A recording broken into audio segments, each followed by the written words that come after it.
Hey guys, it's Brandon Woolham of CCM Magazine, and today we are checking in with Riley Clemmons. How are you doing, Riley?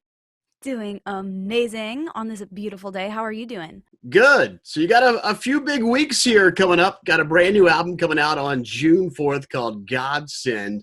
Riley, a lot of times the second album is a little bit tougher to write than the first album for a songwriter, and obviously 2020 threw you a few extra curveballs this go around. So how was it writing a new album during a worldwide pandemic? I'm not gonna lie to you. It was a unique experience, but a lot of good came out of it. So you see this beautiful studio that I'm sitting in. This was actually a quarantine project. So my family and I built this studio with our bare hands. It was an unfinished basement, and so we were hanging drywall and laying baseboards and all that good stuff. So built a studio so that I could finish my record and write my record with the world shut down. But it was an incredible writing process, and I found it to be actually a lot more of a natural writing process than the first record was. How much of this did you actually write during last year? Did you have some of these songs already started before the pandemic? Yes, so I did have a handful of songs that I had started working on before the world shut down, sessions here and there. As soon as really I put out the other record, I was walking into new writing rooms and trying to capture where I wanted to evolve to as far as, from a sonic, melodic, lyrical standpoint, which was really awesome. But we had a handful of songs that were already started and then wrote a good amount of them over the past year as well. Awesome. You've got the new single out right now, Keep On Hoping. Already your biggest single ever, over 2 million streams in just the first month, and it's still climbing. Talk about the message of that song a little bit. Oh, I love that song so much, and it's so exciting that it's connecting and that people are able to find their stories in it. It's so encouraging. But I remember walking into the studio last year. This one was written in 2020, and it was as the world was kind of opening up, maybe around fall time. And so I just remember being overwhelmed by a feeling of heaviness and not really knowing how to pinpoint it. And I think looking back now, it was the sheer amount of voices, whether it was picking up my phone and scrolling and turning on the news or the TV or the people in my life. It was just a lot of noise. And I realized that through that, I wasn't taking the time to listen for the voice of God. Sometimes hearing God's message of hope and kindness and light takes deciding to listen for it. And so I wrote Keep On Hoping as a reminder to myself and really anybody who's listening that even on the hard days and the dark times, there is light that wins and is bigger than all of the darkness. There's a couple different versions of that song already out there. Are both those versions going to be on the album? No, they're not. So Keep On Hoping the original version is on the record, but who knows what will be on a deluxe version? Who's to say? Who's to say? You kind of lead right into the next question there. You've done a couple of these piano versions of the songs that are going to be on this album. Is there an EP or anything in the works with just you and a piano? That's a really great idea. You never know. There might be something going on behind the scenes, but we've created a lot of really cool content around the album and around the songs to give people a glimpse into what the creative process looked like and how the songs developed and were made over time, and some cool content pieces of broken down versions of some of my favorites off the record.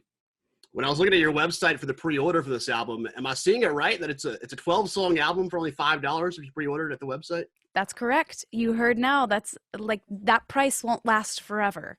So we're excited about the pre-order. When the pre-order is available now, you can go to my website and you can get your $5 CD, which is crazy. And you can get a real CD, it looks like, right? These aren't just digital versions. You can actually No, get a CD sent to you. you can get a hard copy of a CD sent to you, which is really amazing. And I don't know when this is airing, but within the next day or two, we're also going to have signed copies of the album available online too. And you've got two different covers you get to choose from too. So lots of options for this pre-order of this new We have album? so many options. We're doing an exclusive alternate cover that you can only get during pre-order online. So if you want one, you gotta go check it out. They're collectors. So with 2020 being how it was, pretty sure you didn't get a lot of chances to play these songs out live and kind of test it out on a crowd. So which song are you most looking forward to playing in front of a live audience? Oh man, there are so many. I'm really excited to play Godsend, the title track. It's such a special song. And it kind of laid the foundation for the record. And I'm really excited to get to play that one live and see an audience connect in person with it. So do you have some tour plans already lined up for this year after the year off? I actually just announced it a few hours ago, so I can officially tell you, you're the first interview I've done where I can say the tour that I'm going to be on. But I'll be out on the road with Torrin Wells and Andrew Rip on the Citizen of Heaven tour. And we're going to be hitting, I think, 23 different cities around the country. And you do not want to miss this tour. It's going to be incredible. When does it start?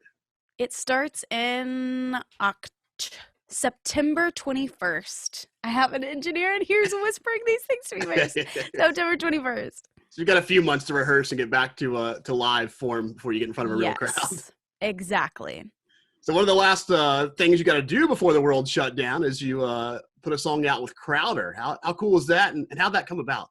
Oh, he's the best. Crowder's awesome.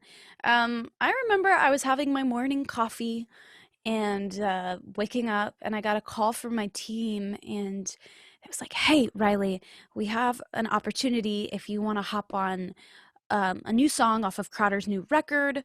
He would love to have you, but we need you to be in the studio tomorrow to lay down this vocal."